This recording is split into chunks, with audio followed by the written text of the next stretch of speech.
Apa sebenarnya tugas seorang Menteri Pendidikan dekat Malaysia ni? Apa sebenarnya yang seorang Menteri Pendidikan kena buat supaya kau anggap dia ni seorang menteri yang berfungsi?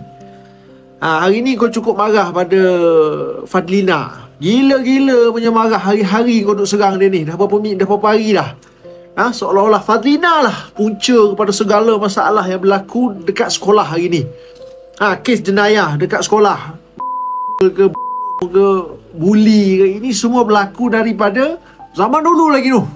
Zaman dulu lagi berlaku. Tapi kau buat hari ni seolah-olah benda yang berlaku dekat sekolah, segala haram jadah kat sekolah ni berlaku sama Fadlina jadi menteri je. Masalah dalam sistem pendidikan kita ni bang, masalah legasi bang. Bukan masalah yang tiba-tiba muncul naik Fadlina angkat sumpah menteri, satu masalah. Tak, benda tu dah lama dah ada. Tak ada orang boleh bagi jaminan kalau letak PAS jadi Menteri Pendidikan, PAS sepenggal 5 tahun PAS jadi Menteri Pendidikan, tak ada langsung kes jenayah dekat sekolah. Tak ada orang boleh bagi jaminan bang. Menteri ni apa kerja dia? Dia buat dasar, dia buat polisi, dia buat undang-undang, segala mak nenek bawah bidang kuasa dia punya tanggungjawab. Itu dia kerja dia. Bukan kerja menteri nak kena disiplinkan anak kau. Anak kau buat hal, itu kau punya pasal lah. KPM ni bang, bukan institusi reformasi akhlak individu.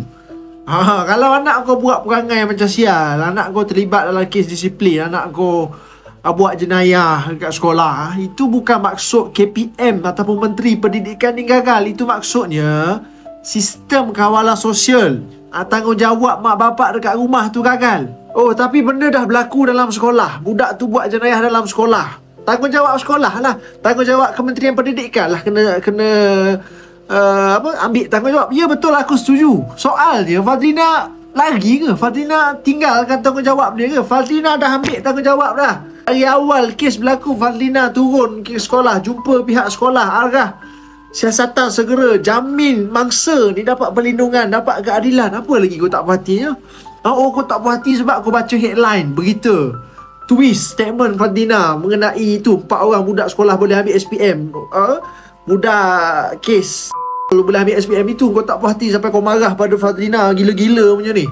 Baru tadi ke semalam Fadlina umum 5 reformasi segera serta merta sistem keselamatan sekolah ni. Tu baru tadi dia umum 5 perkara. Penguatkuasaan larangan barang berbahaya dekat sekolah. 10,000 lebih sekolah ni akan dapat serta merta punya larangan ni. Sistem sokongan kesihatan mental pelajar, termasuk latihan tu pada guru bimbingan, kerjasama dengan Kementerian Kesihatan.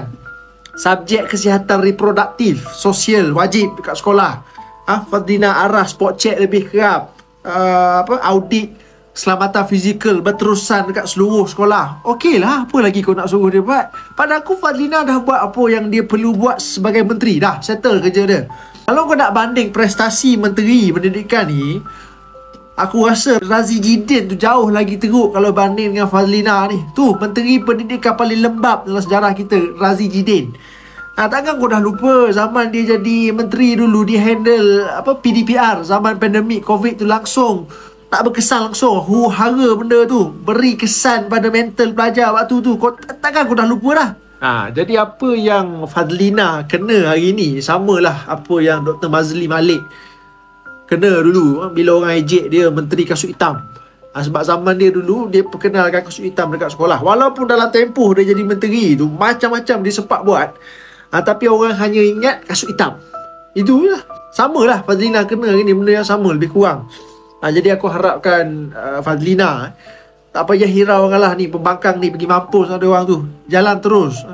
Buat kerja sebagai menteri. Teruskan buat benda baik. Teruskan usaha revolusi ni sistem pendidikan kita ni dalam keadaan budak-budak sekolah hari ni hidup dalam dunia yang berbeza. Dunia yang mana akses kepada gadget, internet tu terlalu mudah dekat rumah. Daripada kau marah pada Fadlina ni, mak bapak ni aku nak pesan, daripada kau marah pada Fadlina ni, kau duk tweet, kau tulis macam-macam, kau marah pada Fadlina, apa kata kau ambil masa sekejap kau tengok anak kau buat apa. Ambil tanggungjawab, monitor anak kau dekat rumah, apa dia buat dekat rumah tu. Budak-budak ni duduk kat sekolah ni 7 ke 8 jam, 6-7 jam. Selebih je dia duduk dekat mana? Depan mata kau. Kau tengok anak kau buat apa itu dulu.